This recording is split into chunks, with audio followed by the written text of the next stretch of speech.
اول مره بحلق فيها دقن كنت لحالي بالصالون، كنت لسه بتعلم جديد.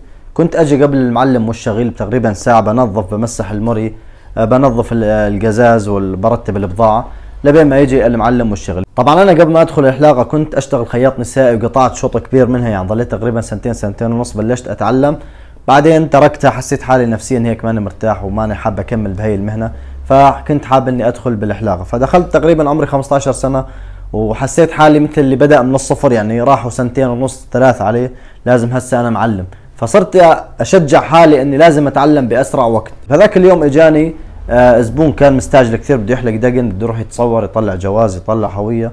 المهم عمره بال40 سنه، انا عمري تقريبا 15 سنه. اجى حكى لي وين المعلم؟ قلت له تفضل. قال لي انت المعلم؟ قلت له تفضل بكل ثقه، طبعا بحكي له تفضل. قال لي بدي احلق دقني على السريع مستعجل. قلت له تفضل حياك الله على الكرسي على المشرحه.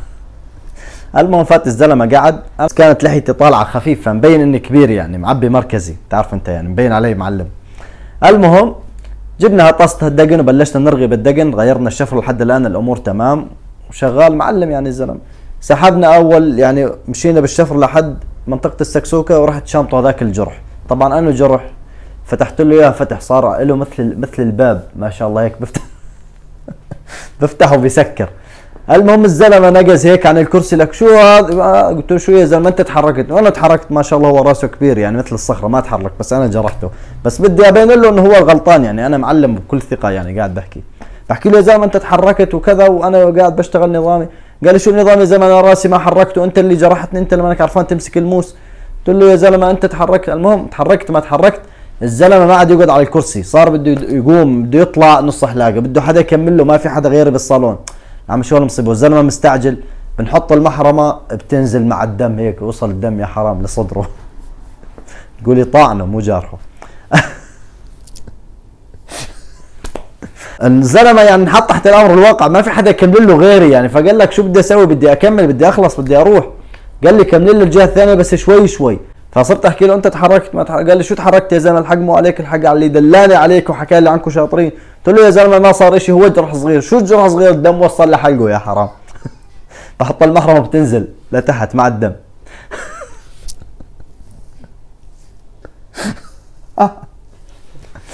كملنا الوجه الثاني، بطلوع الروح، اسحب خلصنا.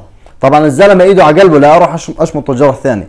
المصيبه مو انا، المصيبه انه الزلمه بده يروح يتصور ومستعجل والدم ما عم يوقف، يعني بحط له محرمه، بدي محرمه هالقد، محرمه كبيره لحتى ايش؟ يقطع الدم. فبيقول لي يا زلمه شو الحل؟ يعني انا هسه بدي اروح اتصور بدي اروح اعالج حالي ولا؟ بقول له شو دخلني انا؟ المهم النافه مو النافه بده يروح شو الحل وشي. قلت له انا معلم حاسبنا. شو حاسبنا؟ ما حاسبنا كل هذا وحاسبنا. بقول له شو دخلني انت تحرك؟ والله رحت. اجى بعد شوي اجى المعلم، بقول له حلقت لزبون، هي حسابه، هيك برفع راسي، هي حسابه اني حلقت لزبون وحاسبته. بفتخر بحالي اني استلمت زبون. طبعا حكيت له انه جرحته جرحه صغير. قال لي يلا معلش. قلت له زبون طيار مو زبون محل. قال لي يلا معلش، غير هيك ما بتتعلم. وشجعني وقال لي برافو عليك وكذا، بس هو ما بيعرف شو اللي صار، يعني ان شاء الله ما يشوف هذا الفيديو. وفعلا الواحد ما يتعلم الا من غلط، وبعد الغلط هذا اللي صار معي الحمد لله غيرت طريقة شغلي وبلشت يعني اركز اكثر.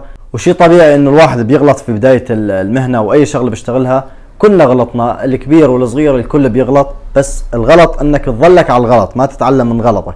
والحمد لله كل غلط كنا نغلطه وكنا نتعلم منه، كان درس لنا لحتى نتجاوز هاي المرحلة ونستمر ونتعلم. بس اهم شيء يكون عندك ثقة بنفسك، يكون عندك جرأة، وما تخلي هذا الغلط يأثر عليك نفسيا.